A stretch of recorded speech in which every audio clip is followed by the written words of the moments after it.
Welcome to the Spin Wiz Comic Show. Whoa. From Raleigh, North Carolina. Join us for exclusive interviews with the publishers bringing you the newest titles in indie comics, webcomics, movies, and more. No way. And now, here's your host, Jeff Palumbo. Ladies and gentlemen, welcome to the show. So glad to have you here on this Sunday night. Thanks everybody for coming. We had a great show last week with Travis McIntyre and some of the Source Point press crew. And amazingly enough, tonight we have one of the writers that was mentioned in that interview, and his name is Greg Wright. He'll be on in just a second. This dude is stellar. Like Travis knew a bunch of stuff, and he's great. But as we spoke about, the staff and the people that write for Source Point Press are unbelievably talented. And this guy writes Monstrous. And it is, I don't think he knew that when he meant that name that it would actually be that big of a title, because it is a monstrous title as well, especially in the indie space. Like it really is amazing. He's got one-shots. He's got, they're on volume 3 right now with some other stuff. I'm not going to talk to you about this though. He's waiting by, I mean, he's not in another room because technically we're digital, but anyway, it's great to see everybody here. I want you to be here. I'm going to bring him in. Let me see if I have him unmuted and everything. There he is. Ladies and gentlemen, Greg Wright in the house. Hello. Thank you so much for having me, Jeff. Yeah, man, of course. So automatically, I think we have to start talking. I know we're going to talk about Monstrous, but I want to talk about one thing first. Sure. What the hell is in your background? Yeah, this is Mother Superior. This is from the latest 4-issue series of Monsters called Witch Hunt. So Baba Yaga, who is a witch, is going she's going toe to toe with Mother Superior to rescue her adopted daughter. And it's a lot of fun. I mean, I feel like this is an image that I want all the time because it's a nun with a gun screaming. And I love it. And I got to tell you, not to be unoriginal, but I was like, oh, okay. I did this on a video interview with Crystal O'Rourke, and I had it in the background and thought nothing of it and had it as my background to my Zoom meeting. And then my ex-wife took me to court, and it was via Zoom meeting because of the coronavirus. And then this is the image that pops up when I'm trying to meet in front of the judge, and I've got this screaming nun with a gun, and I'm like, I swear I'm not trying. I mean, I had my tie on, I was trying to look impressive and everything, and I don't know what, nobody mentioned it, and I'm like frantically trying to switch the background. Oh and my gosh! Yeah, it was really embarrassing. I mean, it went okay. I mean, I'm in jail or something like that over it, but. Yeah, you're not live streaming. All the images. It was crazy. Oh my! What did the judge say? Nothing. Nobody said anything. My lawyer didn't say anything. I was like, I don't know if they thought I was sitting in front of like a mural or what, but I'm like, oh man, I got to get this off. Like the whole time I didn't speak, and I was just like smiling and nodding, and it was like her lawyer was doing the talking, my lawyer was doing the talking, and I hope I don't have to go back to court just because I'm saying this out loud now. It's been an unusually litigious relationship, so I'll put it that way. Yeah, and if people were worried, this was like it all worked in my favor. This was not this was not like they found a kilo of cocaine up my butt or something like that. Wow. Not yet. They haven't found it, Right. I mean, still there. I mean, still there. Just, people still have to have their stuff during COVID. Right. Yeah. Just one laxative away. Jeez. I'm so sorry. You're already regretting. I'm sure talking to me. I can tell where this interview is going to go, and I hope more people are watching because this is right to the crapper. That's where I take things. So. Yeah. Yeah. Greg Wright, Source Point Press, everybody. Yes, yeah. Don't forget to wipe. Wash your hands. Exactly. Exactly. So, jeez. Let's start out by, for those people that, again, a lot of people that are watching this are becoming fans of independent comics, which is great. And what I hear a lot of is I've never read comics, or I haven't read them in 20 years. Or what I'm finding a lot of is that people are kind of after the movies, the Marvel and DC movies kind of gave us a new new wave of readers. But what they're just now noticing is that there are these independent comics that are absolutely amazing that are not in that nice little box that Marvel and DC have. And don't get me wrong, they do their job mostly well. But they're finding a lot of new content that they're getting excited about it. That's why that independent group of readers is growing. So if you wanted somebody to read it, what would you tell them about Monstrous kind of out of the gate? Because obviously the showdown between the Nun and Baba Yaga are, Baba Yaga is one of your one-shots. But to start at the beginning, we have numbers. We have the first volume on Spinwiz. We also have one of the one-shots on Spinwiz. Everything else by the end of this week, if you're watching on YouTube, it'll actually probably be already up. But if now on Facebook Live, we'll have all of Monstrous up to Witch Hunter #1 probably by Friday ready. But what would you tell them about Monstrous just in general? Well, I probably wouldn't tell them. I'd ask them to buy it. I might start crying. Tears of joy. The basic pitch that I've been telling people about with Monstrous is like it's really good for fans of steampunk because it's set in Frankenstein's Europe, and like it has steam powered robots fighting your classic monsters. So there's werewolves, there's vampires. Igor does tech support on brains and jars. Wonderful.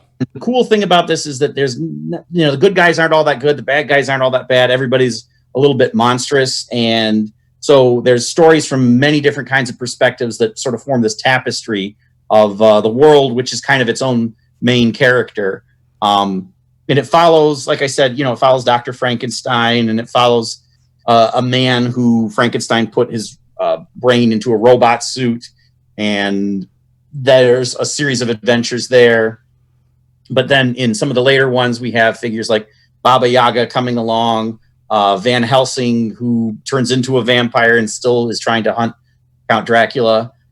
It's a lot of fun. It's kind of like riffing on all the classic Universal Studios monster movies or the Hammer monster movies. It's kind of doing its own sort of League of Extraordinary Gentlemen on those established characters like Dr. Jekyll and Mr. Hyde, and other sort of myths that get folded into it as well. There's a ghost story.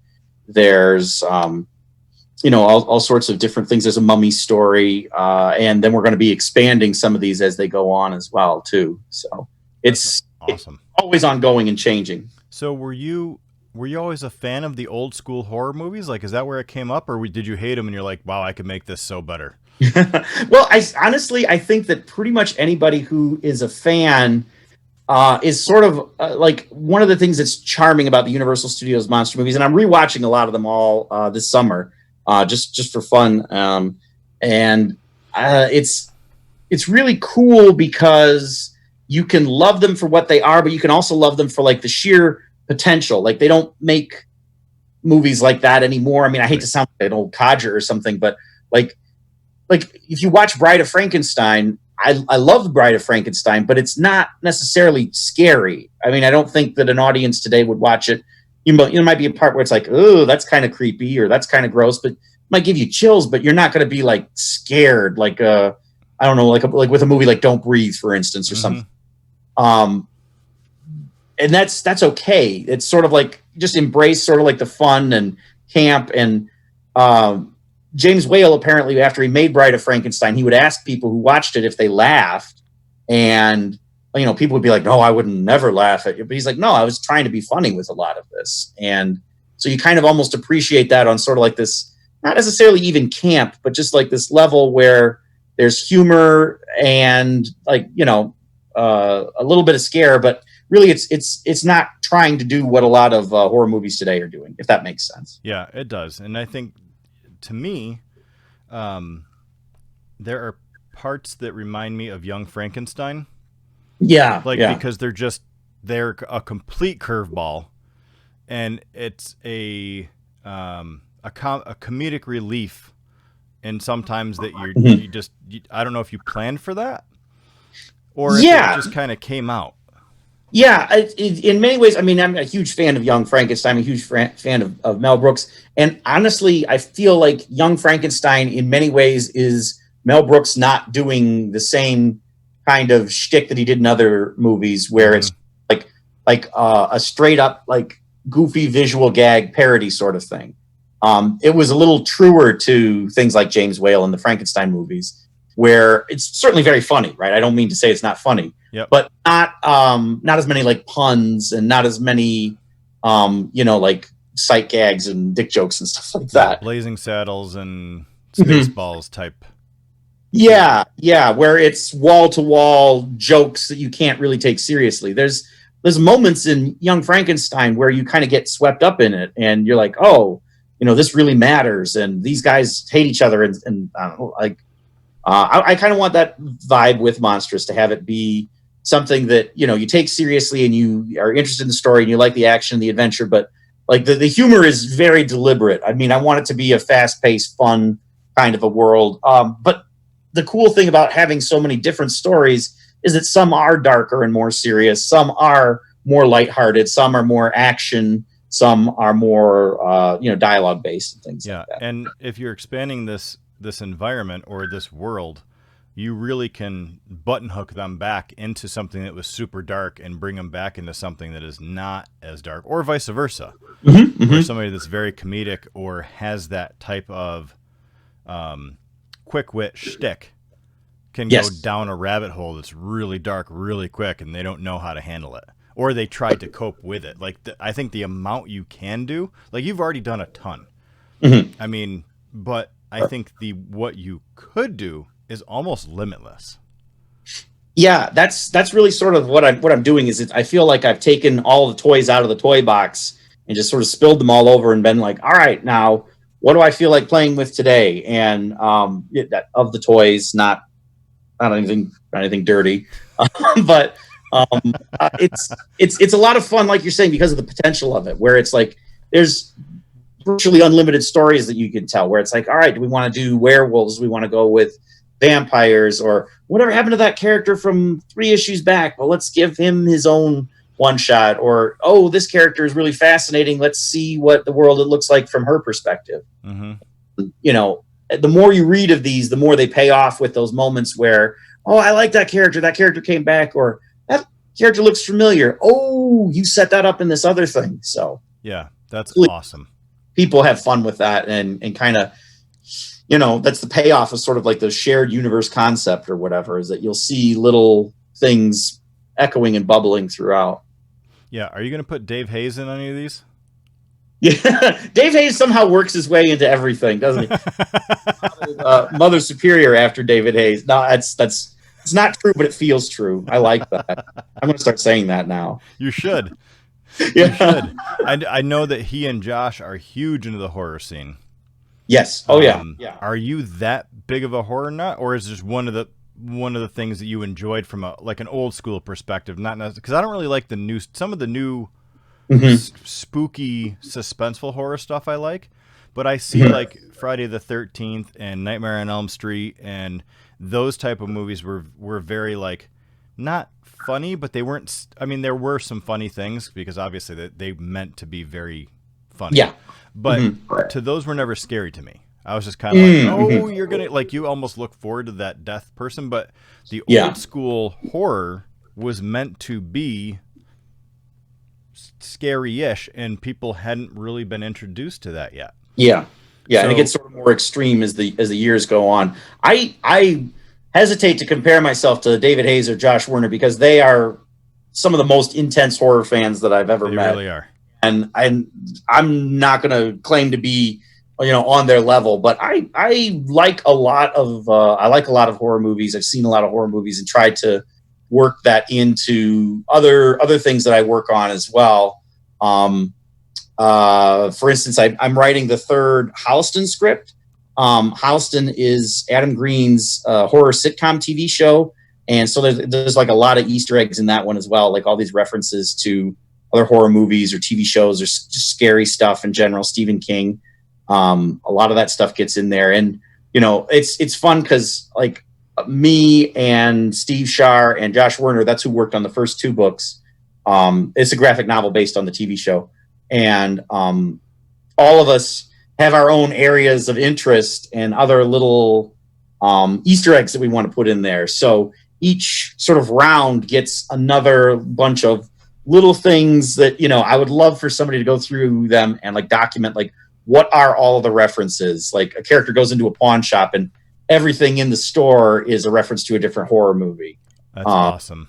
Yeah. And so it's like those little payoff moments that are like, hopefully super fans enjoy this. But it's not like it would, it's not like a entry barrier. It's just like, hey, if you're into this, come join us. And if you don't get it, check it out anyway. And, you don't have to be a diehard horror aficionado or something to get a reference or two. And if you don't, it's not like it's a barrier to entry. Right. And I think a lot of good writers like yourself put a lot of themselves into it. So the people, like like you said, a base level, you're going to enjoy the book. When you so everybody out there right now, let me drop it into the chat here real quick, just so everybody can see it and go read some Monstrous on SpinWiz, courtesy of Swordspoint Press and myself. Go check it out when you get a chance. But I think what you'll see is you'll be like, oh, I recognize most of these characters, and that you can automatically like it. But then for those people that are part of that genre, you will see Easter eggs, and that makes them even more fun. Yes. But yeah, absolutely. What I dislike is when people really leverage that, and the only way you can have fun in the book is if you know the inside jokes. Yeah. And that drives me bonkers because I don't get all the inside jokes. I never like the little rib elbowing where it's like, if you really were a real fan, you'd know this one. And it's kind of like, that kind of stuff doesn't really, like, I don't like a reference for a reference's sake, if that makes sense. Like, I'm not crazy when Family Guy does it where it's like, there's not even a joke and it doesn't move the plot forward. It's just, hey, remember the weird robot from Rocky? Yeah. It's like, well, Yeah, I get it, but it didn't do anything for me. Right. Yeah. So, I mean, I want to try to have it be something that is, that anybody can kind of pick it up and be like, all right, I get into this. Like, you don't have to have read Frankenstein or seen any version of the movies to enjoy the story. It gives you the information you need and stands alone on its own. Yeah, which is awesome. So definitely everybody out there, go read it. Obviously, I mean, come on, now. Please. And then you're not busy. If you like it, buy it. That's what yeah. And we'll have some print for you, hopefully in the near future as well. Nice. Travis and I are working on that to try to give people because there are people that want to read it. There's people that want to buy the PDFs to have it, and there's people that really want the print. And we're finding more and more people questioning us and saying, well, I want to buy this in print. How do I? So hopefully it'll help all of us out in the very near future, which would be great. Ideally.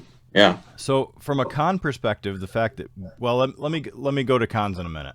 Is there anything else besides movies? Are there any like writers or TV shows or anything from growing up that really helps you with this? Because, I like tons and tons of movies. I write Chimera as a psychological thriller. So I like that type of genre because Stephen King was one of my favorite, and I've read all his books. But then I intertwine stuff from the 80s because I grew up listening to hair bands and, watching Weird Science and all these really great 80s flicks. So I every now and then I throw in an Easter egg that, again, maybe it's only on a shelf. Maybe it's like I have Bon Jovi playing in the background as one of the tunes from something that happened. And a lot of people now are like, I heard of Bon Jovi. He's on the classic rock channel. And I'm like, well, when I was alive, when I was in the 80s, it wasn't classic rock. It was rock. Yeah. When I had more hair, right? Me too, man. Dude, welcome to the party. Yeah. I mean, right. Yeah. No, I love that you brought up Weird Science because that has an Easter egg from Bride of Frankenstein in it. So comes full circle into it with the she's alive. It sure does. Yeah, and I'm a product. Like Travis McIntyre was actually giving me grief the other day when I don't even remember what I was pitching him, but I was pitching him an idea, and he's like, "So you're basically just taking pop culture stuff that already exists and just jamming that together." And I'm like, yeah, like everything I write, I'm you caught me. My interests and stuff, because like you were saying before, like if I can't get excited about this, how could somebody become a fan, right? So first and foremost, I want to have something that's fun and cool for me. And, there's all kinds of influences that I often don't really always see coming until after I've started the writing process, or maybe when I'm at the end of it. I just finished the 4th script for Claim, which is a Deepwater game. Yep. It's a 2-player card game. My son and I play it. Oh, okay. You know that. Yeah. So that's awesome. Yep. Those 5 factions are the 5 factions all vying for the throne in the comic as well. And we follow a doppelganger and a goblin. They're mercenaries, and they go around working for the different factions. And it was only when I was well into writing it where I was like, oh yeah, this is really me, like bringing a lot of what I love about Asterix into a comic, as well as like a lot of Simpsons. So it was like this weird satire mashup with fantasy and medieval stuff, and I'm like, this works. I'm really proud of this. I think it's a lot of fun. I hope we get that on Spinwiz. I want to read. My son would probably love it. The fact that we play Claim, and that's the other thing too is I'm making it so that, like, sure, there's payoff for people on this level, but also on this level, and like most of the stuff that I write, I mean, there's some stuff that's going to be not safe for work, but Monstrous and Claim, and another one called Wild Bullets, I'll talk about in a second. They all are, they have no nudity, no swearing, and Star Wars level violence. So I try to make it it's not all ages, because some parents are like, I don't want my kid to see a kid die. Not a kid, like, kids don't die. Yeah. Well, I don't want my kid to see a character die or something. Characters do die, but it's not like, they die because their eyeball explodes and their guts rip out, and then maggots feast on their flesh or something like that. That's like my comic. Yeah. Well, I mean, it's like it's also like some other stuff that I've written. But these ones I'm trying to sort of have to be like, all right, this is like the all ages swim, right, or something like that. Yep, I love it. Well, we have a question coming in. First of all, Rob Nugent coming in saying, "Hell yeah, I love me some Greg Wright." So there you go. I'm sorry I don't have the colored version of this, Robert. He's the colorist on. Robert, I sorry about that, buddy. Welcome to the stream, man. Great to have you. I got to have Robert on soon too. Then I love having colorists on, like people, all the different people that are part of these comics. Maybe we'll get you both in the same room and you can bash it out together. That'd be fun, also. He is one of the collaborators. There's a couple collaborators that I work with that I've never actually met in person. Not everybody on Monstrous, but several people on Monstrous are like that. Oh, wow. I've never met Robert in person. I do like what he does with crayons. He doesn't use crayons. Even if he did, that's all right. Comics started somewhere. I'm not judging. I'm pro Crayola. Yeah, why not? A question came in from Art of Paul Limjenko. I hope I said that right, Paul. Is writing a horror comic and scaring a reader more challenging than writing humor? It's a good one. That's a good question because, I'm not sure. David Hayes might have more to say about this. Because, obviously all of this stuff is playing with horror tropes, but I almost don't know if people get scared by them. I don't like I'm a college professor. I had a student one time who, I think he saw It Chapter 1. I don't remember what he had seen, but he said something like, it wasn't even scary. And I'm like, you're not a kid anymore.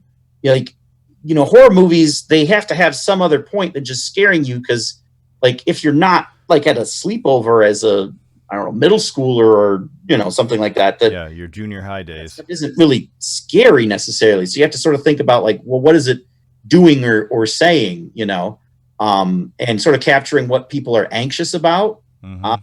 And I don't know that I'm answering this question at all. I'm worried about this. I think they go hand in hand because whether you are scaring somebody or you are telling a joke, the element of surprise is everything. Yep. If you see it coming and it doesn't pay off, then it just fails. We've all seen some scare in a movie where you're like, oh, surprise, surprise. And you knew it was coming and you don't really care. But, and that's not to say you could build tension or a joke or a scare by saying it's going to set up, but it's that element of the unexpected. It's violating our expectations that I think makes us laugh or gasp or get startled. And honestly, I feel like those are some of the most human moments you can have in something you read or what you watched, because it's sort of like, I didn't anticipate this, and your body almost has an involuntary reaction. I love to have those in there.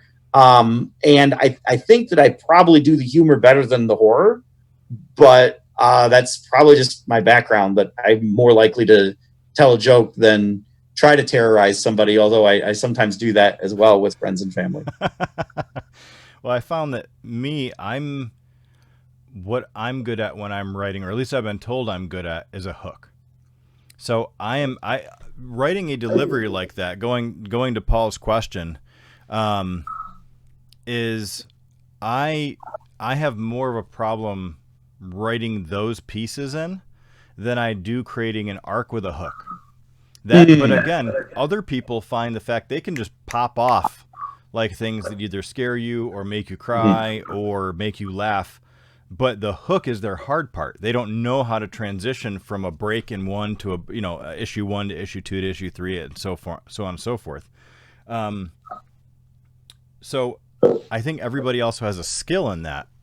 Going to Paul's question is that sometimes I 100% agree with you, Greg, that it's that element of didn't know it was coming, or if you know it's coming and you know it's building up, you have to do it the right way where you're trying to grasp the instincts or that anxiety or that love or whatever's coming, knowing that it's going to happen. Like if you know somebody's going to die and you're building up to it, you don't want them to. Like you're trying to build it where you do want them to or you don't want them to. And that's different than the hooks you're talking about, which is different than at an end of a series or end of a bridge that you're trying to bring it into the next one. Obviously those are all types of different types of writing within one issue or one novel or one, but do you agree with that? It depends on really what what kind of writer you are, and then B, what you're trying to accomplish for that scene or that book. Right. And I think that it's that bigger goal that like I'm always sort of striving for, like, well, if I'm writing this thing, like, what is it really about? Like, what does it mean? What are the themes? And, and I think as a writer, I'm always trying to work more on structure, and I would encourage everybody everywhere to think more about structure. How can you, yes, please, a better, tighter, more effective structure so that it leads where you want it to go and it doesn't meander. And I'd really try to trim a lot of fat off of there. I mean, obviously I'm less successful on my own personal life and body, but I try to make these stories lean entertainment machines and deliver, like you're saying, deliver hooks and deliver like scenes that were foreshadowed and can pay off your expectations, but do it in a way that you weren't expecting, because you don't want to just deliver exactly like, okay, you're setting this character up to die, and then the character dies and I don't feel anything because you named him Lamb and you said I've got to sacrifice myself or something like that. That's very corny. I agree. There's definitely a way to do it. I don't think I'm that good of a writer. People that have read Chimera are actually think that they're like, that's actually surprisingly good for somebody that doesn't really write. But I used to write creatively back in college, like just more like novelesque type short stories is what I used to do. And I, hone that craft. So everybody's got their thing. And eventually when I'm not running a company and working a full-time job, then maybe I'll get back into writing again and get right. Well, I think that, again, like I say, read up on structure. I think that that's good for literally everybody. And I think that everybody is a writer, like on some level. Like maybe you're not an essay writer, maybe you're not a story writer, maybe you're not a screenwriter, maybe you're not a novelist or something like that.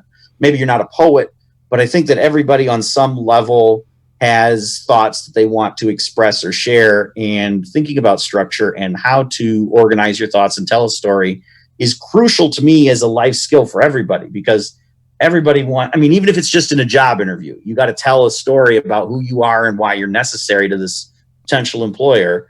And, don't say you're not a writer, because I always felt like there was so many barriers, to talking about being a writer or whatever. And, we're talking about horror, and I'm like, do I write horror? I don't know. And you're like, you as a writer, I'm like, am I a writer? I don't know. That feel like you get over that imposter syndrome. I don't think. Yeah.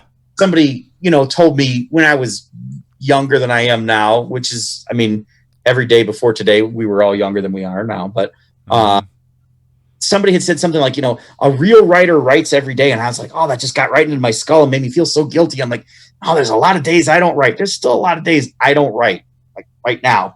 But I'm always thinking about writing, and I'm always doing writing related tasks and social media and, interviews and stuff like that. Yeah. And more importantly, I'm thinking, I think that we overlooked that whatever made it onto the page had to involve a lot of thought before pen was ever put to paper for anything that you're reading, watching, listening to anywhere. Yep. I agree. Well, Paul came in and said, yeah, surprises everything. I guess it's a different type of setup and punchline, which he's right. He said, thanks, Greg. Thanks, Jeff. And thanks, Paul, for the question. That's awesome. Yeah, thank you, Paul. Thank you. Pat came in and said, oh, man, anybody but Greg Wright. So you have another fan again. Yeah, I think I know which Pat that is. I think that's Pat the Bunny. I haven't been able to say his last name. He came with Travis. It's Kawula. Yes. And I think he runs a Comic-Con, if I'm not mistaken. Yes. Yeah, I think so. No, he's Traverse City. It's the Cherry Capital Comic-Con. Oh, there it is. That's right. Hi, Pat. Yeah. Welcome back, man. Yeah. And I believe it's pronounced koala, as in the bear. Well, I was going to say that, but I didn't want to offend him. No, I think you should. Because I don't think it actually is pronounced koala, but that's what I want to say. So damn, Pat, are you getting? I mean, it's a rough territory. I mean, this has been Source Point Press person number 2 who have given you no leeway at all. Yes, yeah, no, actually, I think, and I no, that's not how you pronounce it. How you actually pronounce it is Pat. You have to make that sound every time. It's murder on the throat. It really is. Jeez. Don't induct him anywhere. You need to have some tea with honey after every time you pronounce that last name. His middle name's Echinacea, to remind you. Right. Yeah, just to blend it in. Yeah. So again, if those of you who are watching on YouTube, you can't see all the chat that's going on, but it's funny. That's all I can really say. I mean, that's it. Come to the live stream, and it's even easier. So a little bit more about you. Did you say you're a college professor? Yeah, kind of, sort of. I got a PhD from Michigan State in. Holy crap! Yeah. Don't be impressed. It's sad, and I wouldn't recommend it. In American literature and film, so I wrote my dissertation on adaptation and stuff like that. I've taught creative writing. I've taught composition, professional writing, humanities, media studies, film. I've studied screenwriting. I've taught like a lot of stuff. And so my background is more screenwriting. And that's why I encourage people to think about structure. Because once you start seeing that structure, I mean, you can't watch TV or movies or read books without seeing it. And every time you're recognizing these patterns, you get a little bit savvier in how to do what we're all doing all day, which is, telling stories essentially.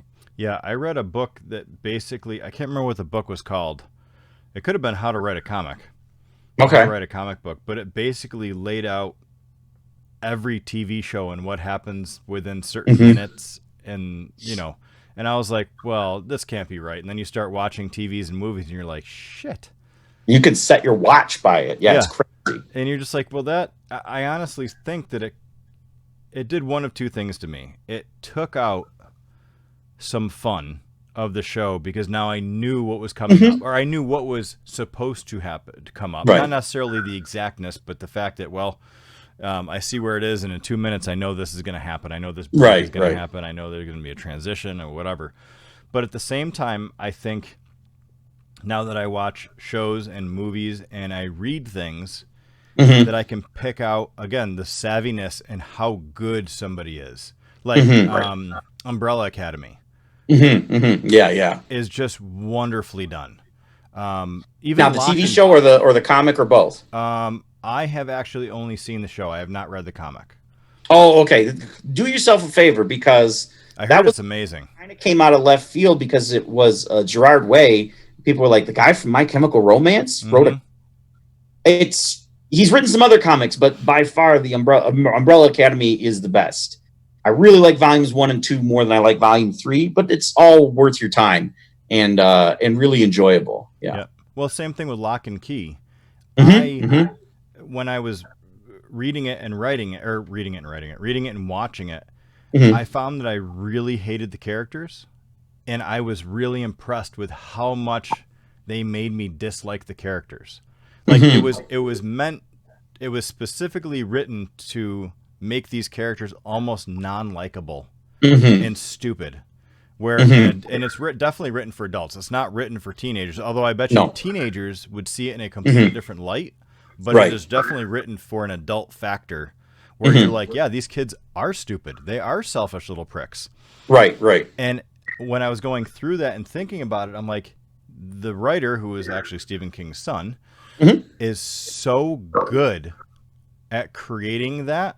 Like and it didn't take long to get through origin stories, and it didn't take long to develop the characters, that I was really blown away. Like, I was really just like, this guy is freaking amazing. Because he could make me feel and think the way that he wanted to, and I knew he did that because he led me on that path with them the rest of the comic. And that is a good, at least in my opinion, is a good writer that can load you up and set you into thinking a certain way, and then by the end you're like, son of a bitch. Yeah. It's like a challenge factor almost. Like I'm thinking also of like Stranger Things, right? Yep. Where it's sort of like, oh, this character's really scummy, like I really hate him, and then it's like, oh yeah, I guess I was kind of a little bit prejudiced, which is sort of what I hated about him. Yeah. And I love when you can have those moments where you're sort of flipped around on things and enjoy it in a different way. Yeah. I cannot. Well, I don't have a big background in writing, but when I write, I usually write thinking of what it would look like in film, and then I write it. But I can't do that. I can't do what you do. Like Pshaw, it's you could do it. It's just like, you follow the recipe. It's just anyone makes spaghetti. Yeah, but even spaghetti from Olive Garden is different than grandma's spaghetti. That's fair. You know what I mean? And you're making grandma's spaghetti, and I'm like trying to get in to be the chef for Olive Garden. Like it is yes, can I make pasta? Sure. But is it like Greg Wright's pasta? Hell no. And that's very flattering of you to say. And you can use that as a quote. Yeah, there you go. Yeah. And you can use this as a quote from me that I sexually identify as a grandmother. So I don't actually, but I'm pro grandmothers, Yeah, hey, it's all good. I mean, I don't judge. Whatever floats your boat. So or your gravy boat. Completely different question. How are your teeth so amazingly straight and nice?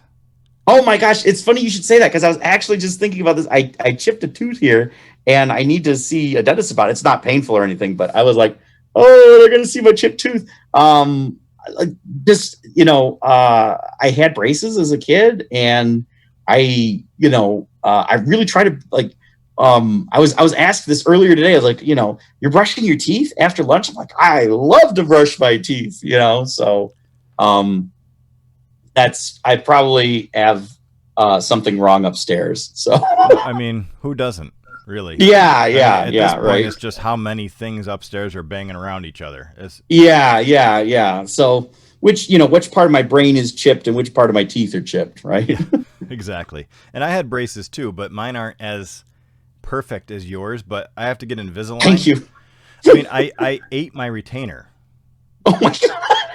Okay, like, I haven't done that yet. I was sleeping when I was. I mean, this was probably when I was, I don't know, 17, 18. I think I had braces up until right before my senior year, and I remember that I woke up and half of my retainer was gone. I had swallowed it. Oh, like I broke it, ate it, swallowed it, and didn't. Luckily, it didn't get stuck. But now eventually when I actually have more money, I'll get the Invisalign, pop that sumbitch in, and it'll be great. Oh my gosh, that is so creepy. Did you at least get into a fraternity with this? This is like a hazing ritual. I did join a fraternity later. Yeah. Yeah, they didn't care much for that story, but okay. Yeah, that was. I mean, It could have been one of those creepy things like that. I have actually told somebody else that, and they got nauseous. Yeah. They're like, that is creepy. I'm like, wait a minute, you like horror movies, and you think that's creepy? Yeah. No, it's a good story. You should retain it. Yeah. Ooh, I like what you did there. I don't. Jeez. Terrible. So I deserve everything that's coming to me. Well, I mean, this is only the first time we've really met. So when I get the full SourcePoint press crew on the phone or on Zoom, I think I'm just going to sit back and sip my scotch and oh my gosh, you guys light each other up. No, it's gonna be like, like some sort of video cyberbullying convention or something like that. Yeah, I'm sure tons of people will come. I hope so. I hope so, because it's like, I don't want to get roasted for nothing. Yeah, I think what I'm going to do is when I promote it, I'm just going to be like, welcome to the SourcePoint Press shit show. Yeah. And just let you guys off the hook and just be like, hey, I'm just going to sit back and literally moderate. And by moderate, I mean laugh and drink. Yeah.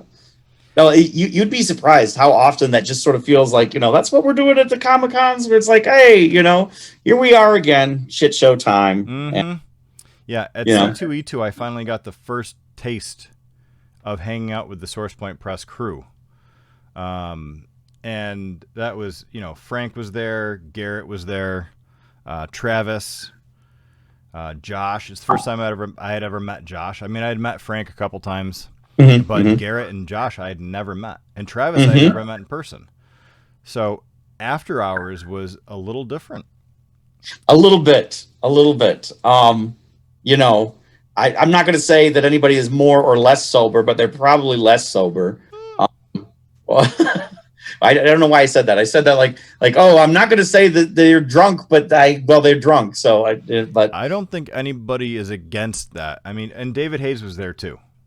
Yeah, David Hayes.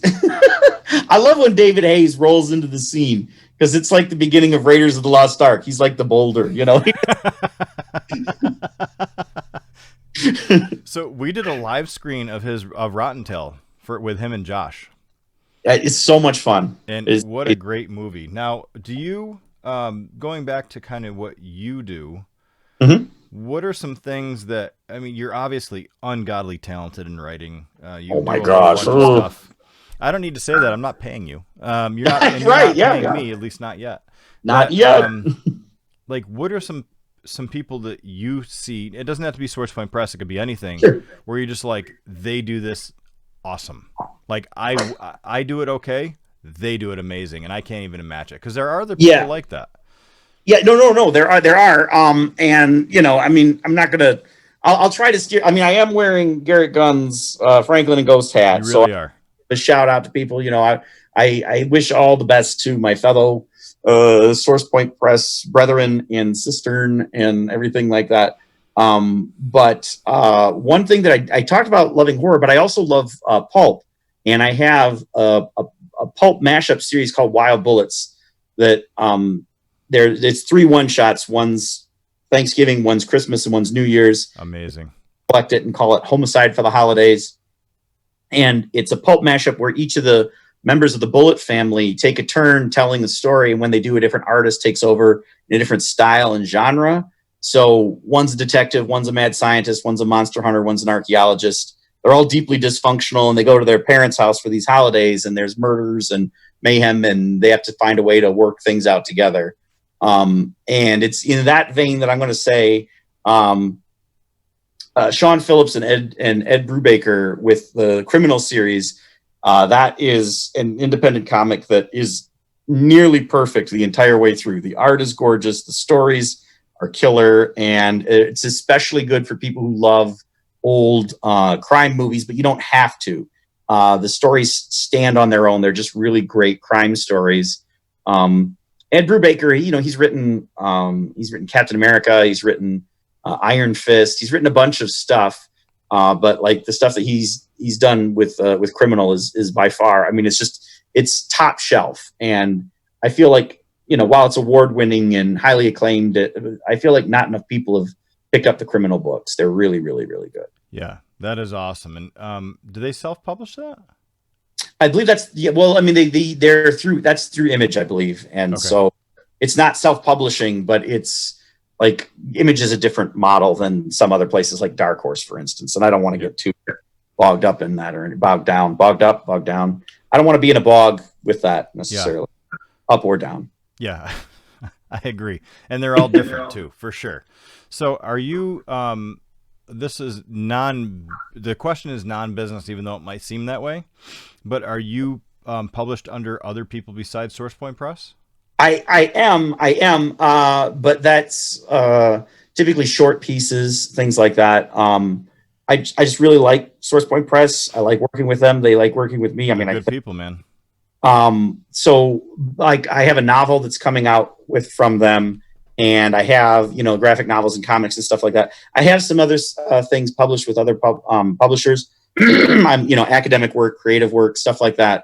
But if you go to SourcePoint Press, you're going to find all of all the books, all the collected stuff. So, and that's not like I don't have a contract that makes me exclusive with them. It's just like I really appreciate the freedom and the talented people I get to work with and things like that. So, Oh yeah, I have another comic that I'm working on with Scott Sackett right now called Heaven's Rejects, and we're hoping to get that published through SourcePoint Press eventually as well.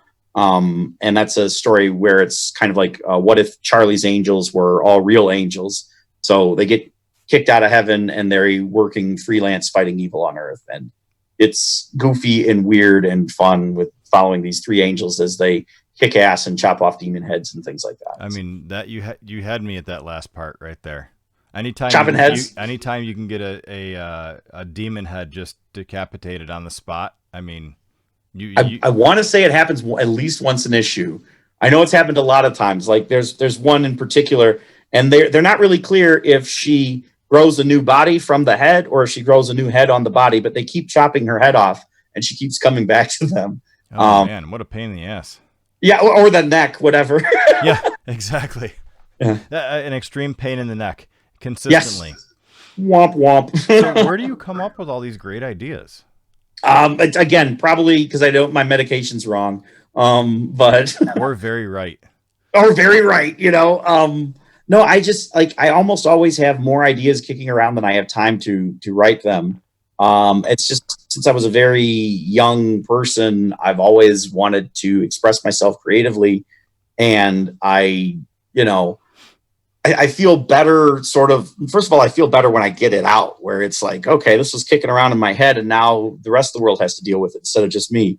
And I really like being able to share, here's something that I think is cool and quirky and weird and fun.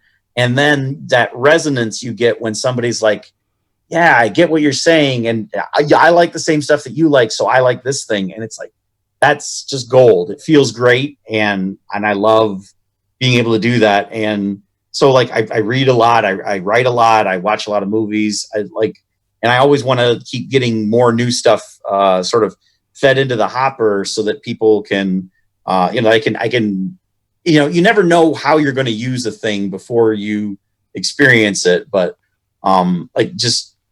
it's weird, the little secrets and tricks and tips that you learn along the way. I watched Little Miss Sunshine recently, and the ending of that, I was like, oh, this ending does this thing. And that helped me with writing the end of the 4 issues of Claim, which is going to be called Claim, A Song of Ire and Vice. Nice. Which I always want to say wrong, so I have to stop to think about it and close my eyes. And the endings have nothing in common whatsoever. I don't mean to say that. But the way that it was structured, I was like, oh, now I know how to do that. And I did it, and I'm like, well, I feel pretty proud of myself. I've done this thing that's pretty nifty. And that I wouldn't trade that feeling for anything in the world. I encourage everybody to get better at what they do. And I think part of what we do, like I said, as humans, is process stories. And so, learn how they're told, learn why you like the ones you like, and get better at telling the ones, even if it's just here's a family story about the time that, my uncle got drunk at my cousin's wedding and, passed out on the floor. Get better at telling those stories, which incidentally, I want to hear that story. Your uncle sounds like he might need help. it'll be a good story. Yeah, especially in a comic format. Yeah. Yeah. Then you spin it off when he's drunk and passed out. The dream he has.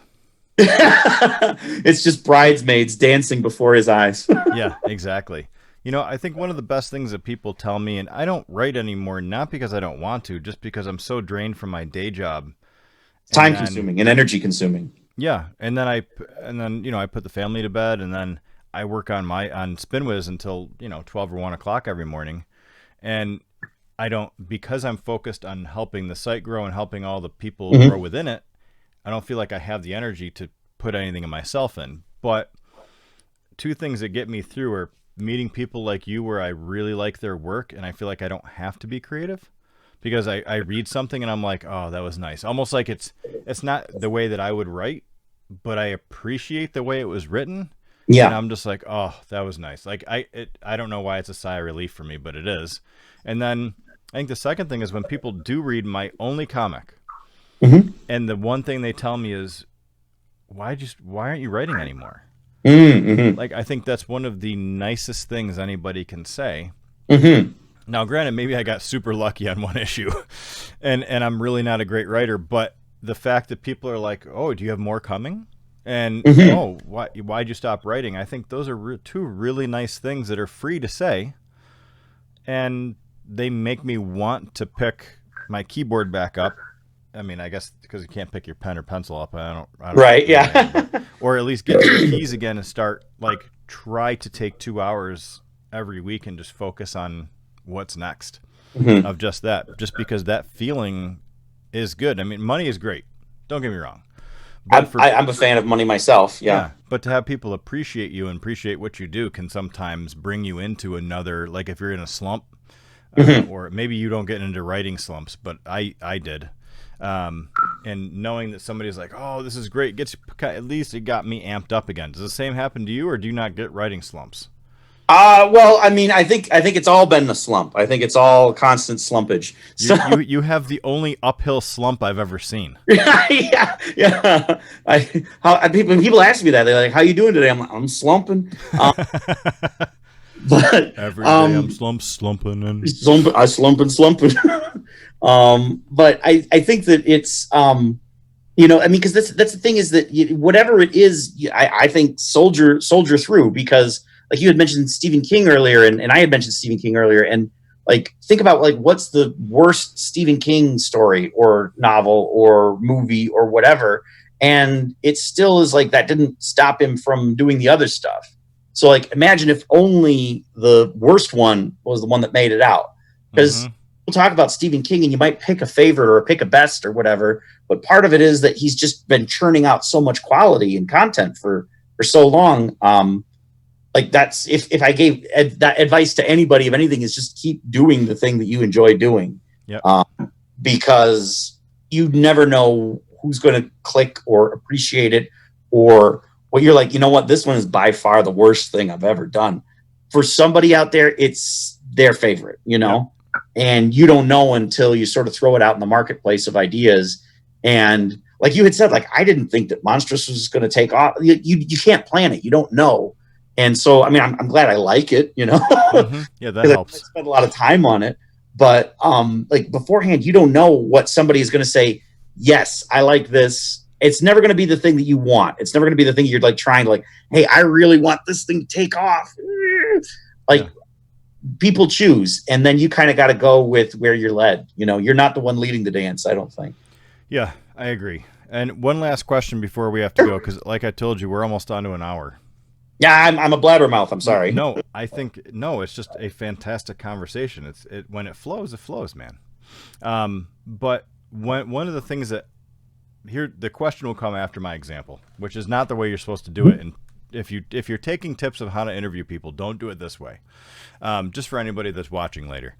I'm gonna write that down. Yes. If there were looking into Stephen King, if there was one title that I wish I could turn into a comic for him and work with him on a comic, it would actually be the book called Insomnia. Because it went with, I love the Dark Tower series, but I think because so many people love that series, Mm-hmm. you're in really deep trouble if you don't do it right. Mm-hmm. And then obviously you have Pet Cemetery, you have, you know, all The Shining, all of them that kind of loop into this Tower series.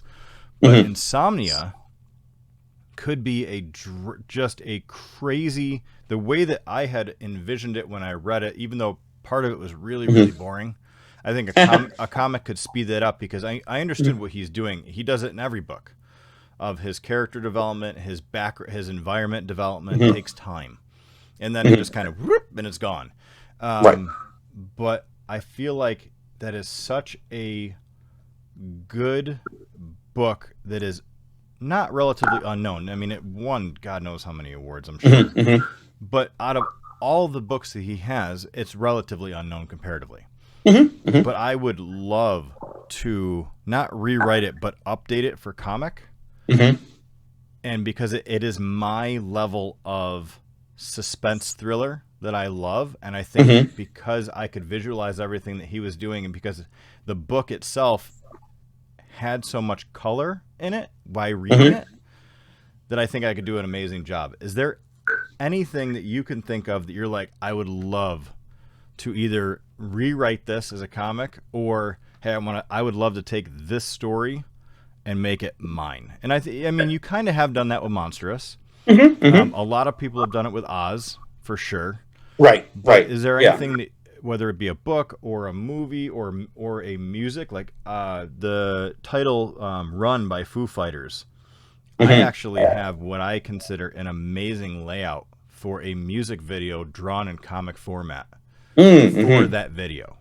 Is there anything that you would be like, oh man, I would love to do this? There's a whole bunch of stuff where, like, I would love to take old sort of discarded, like, golden age comic or pulp heroes and, like, update them. I love, like, some of the stuff that they have done with, like, the Shadow and the Phantom, stuff like that. Like, I love old pulp. There's like so many different directions I would want to go to answer this question. I kind of don't want to commit to one. There's like Moonstone has made some comics of Kolchak the Night Stalker. I feel like that's a character that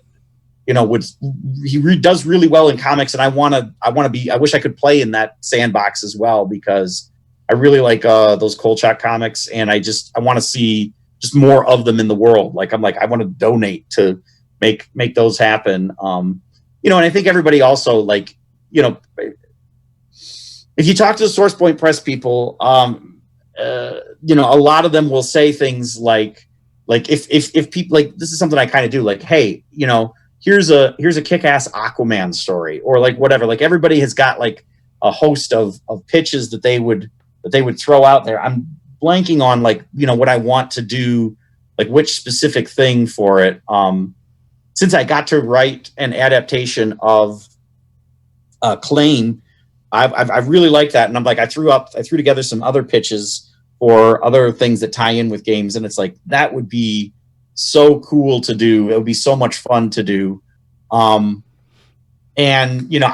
guess that's what I'll do. I'll do one of those that, like, what I would really love to do, and this does not make a lot of sense, and I don't think it would make a lot of money either, is I would love to be able to write a comic based on Monopoly. Okay. Now that sounds weird, but like, you got the rich Uncle Pennybags character who has kind of been renamed Mr. Monopoly, and like, follow him in Atlantic City in the 1930s doing a rags to riches story. I don't know that anybody wants to read this story, but I think it's interesting to do, like, a satire of the fact that it's like, he's trying to make money, like winning beauty contests and getting construction loans approved, and he's like marrying people to charge them for services just to try to make ends meet, and just eggs to riches and then back again kind of story. I love it. And that luxury tax. Yeah. Paying the luxury tax, dipping into the community chest. Like, son of a bitch, that's the fourth time I paid a luxury. Every year it's a luxury tax. I also like that in the game, it's sort of drilled into our heads from a very early age, because I assume most people play Monopoly at an early age, where it's like, going to jail is really an arbitrary thing. Like, we all deserve to do it, and some of us wind up there, and some of us are just visiting. That kind of is very poignant, and like also like it absolutely removes like the center of most people's moral universes, where it's like people in jail deserve to be in jail. It's like, well, not when it's me, but right. you know, I kind of love that idea. That wasn't a great answer to your question, because no, it is. It's a perfect answer to my question. You're taking something that is non-formatted and wanting that's precisely exactly what okay. Then good. I cheated that test. Yeah. I mean, even more so if you see numbers in the comic, like he's looking at a clock and it says 12 o'clock. And you actually follow him, like if you rolled a 12, where would he go? And you have to, you know. Yeah. So you're tying in little, again, Easter eggs, right? Somebody might just think that he went to Atlantic Avenue, but actually he rolled 12. He didn't know it, but it's 12 o'clock and he had to go to Atlantic Avenue. Or, you know, he got on a train and it just happened that it was available for sale. Or I could do this better. I'm buying this thing. Like this is ridiculous. Yeah. And also just I like the idea of it wheeling and dealing, because I mean, when it comes right down to it, Monopoly is mostly chance. It's not very much strategy. Right. And I think that's also good to remind ourselves, not to like erode people's like work ethics or something, but like a lot of business is kind of a fluke. Like even when I was talking about writing, like you never know what's going to click with somebody. You can't predict it. Like if I knew like, well, I'll put the special magic droplets on this one.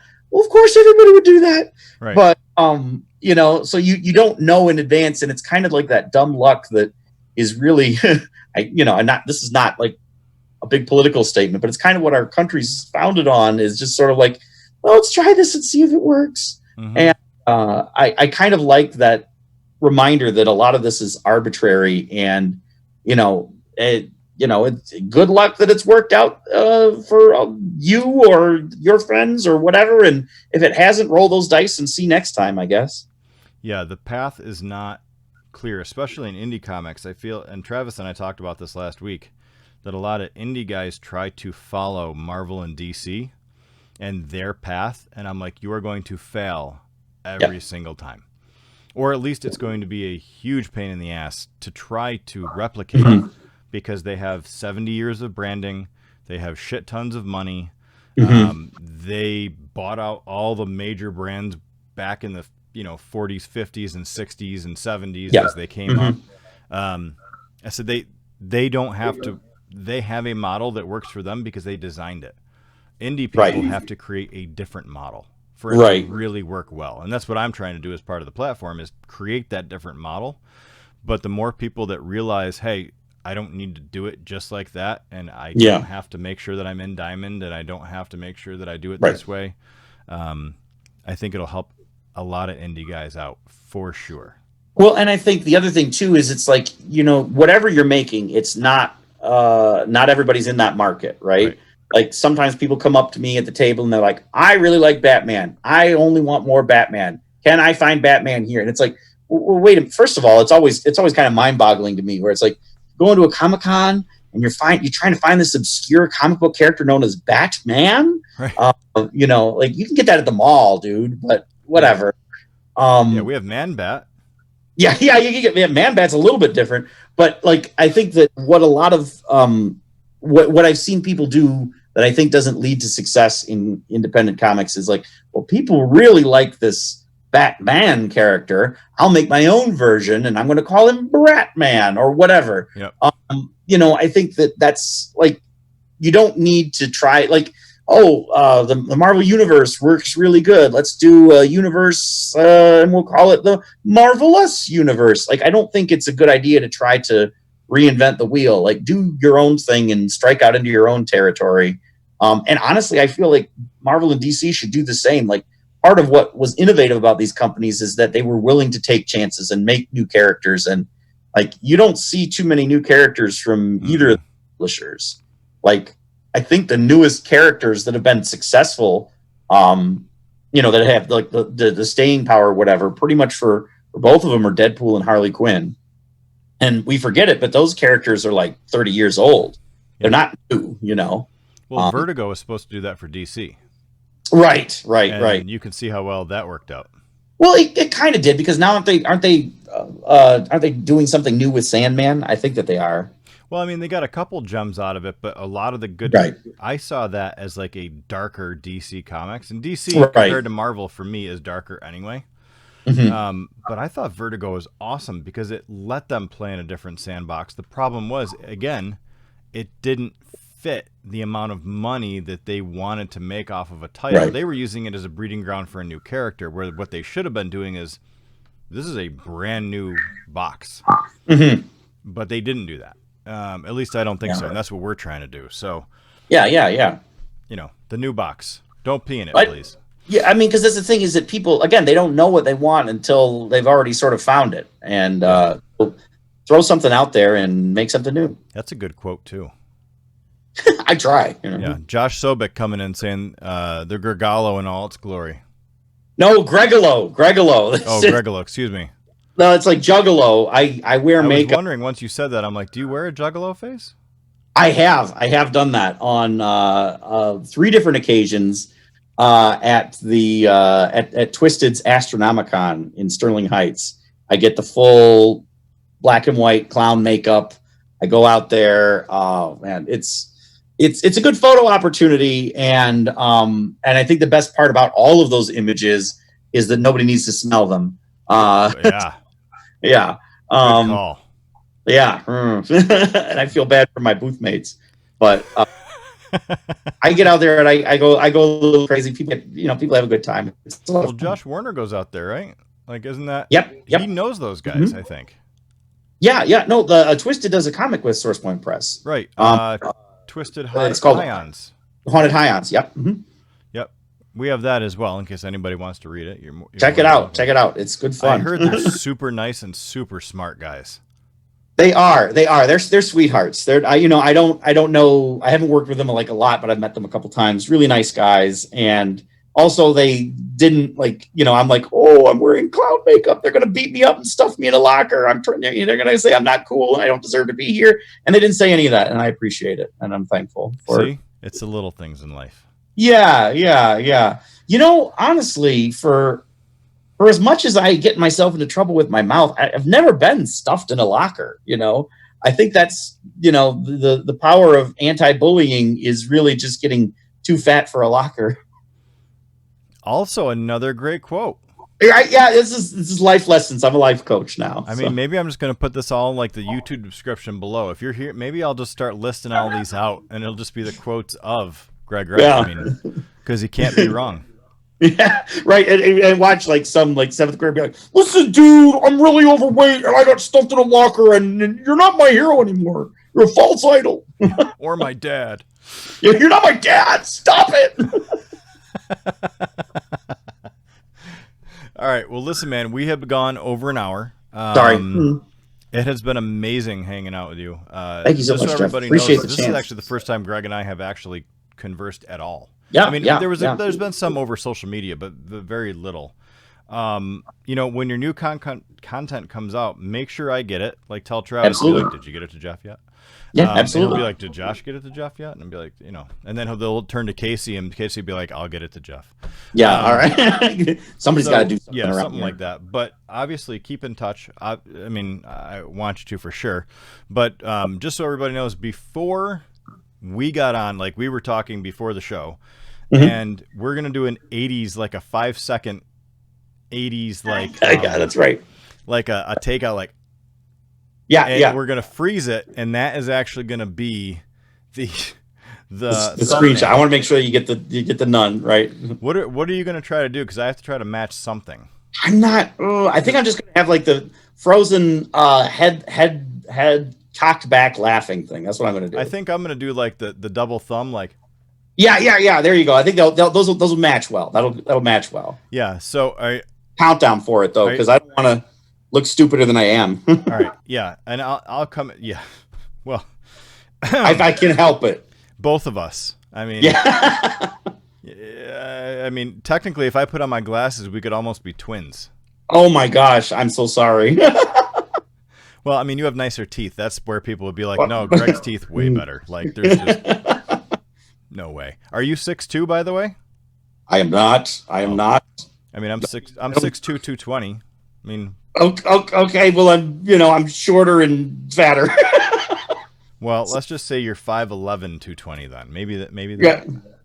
Yeah. Since I'm a fan of the band, maybe we should say I'm 3'11". Damn right. You got to come original. You're a freaking leprechaun. I'm not 3'11". That's even funnier. All right, let's do this. Are you ready? Yeah. All right. 80s takeaway freeze frame for the thumbnail. For all you watching, just you're gonna have to deal with it for 5 seconds. I mean, yeah, it's not handle that it. bad. You made it all the way through this interview. This is the least of your problems. Right. Exactly. Yeah. So, all right, and then I'll come right back. Ready? One. Okay. Wait. 3, 2, 1, go. All right. Good. I think we got it. I think that's going to be amazing. All right, that's a keeper. Yeah. Everybody, ladies and gentlemen, Greg Wright, thank you so much for being here. Greg, Thank hang you. with me Thank one you, second. I'm going to say good night to everybody here, and then I'll meet you on Zoom in just a second. We'll be right back. Hang with me. Thanks again, Greg. Thank you. Ladies and gentlemen, thank you for watching the show. That's great. That is another Spinwiz comic show in the books or in the tank or in the can, whatever that is, however they say it. Thanks for everybody that's coming in. Greg, Paul, Robert, Pat, Josh. Thanks all coming in. Again, if you're watching us on YouTube, thank you so much. Smash that subscribe button. Read Monstrous. That's actually why we're here. Amazingly enough, people want you to read their content. And if you like it, then buy it. So anyway, thanks again. We'll be back. We actually have a string, amazingly enough, of Source Point Press people coming up. So make sure you stay tuned. Watch us on social media. Subscribe to the chat. Follow us, especially on Spinwiz Comics on Facebook if you want to see this live. And that's it. I hope you have a wonderful week because this is Sunday. That means you have Monday tomorrow. Best of luck with your work week, and hope everybody's safe. Have a wonderful week, and we'll see you next week. Have a great one. Bye-bye.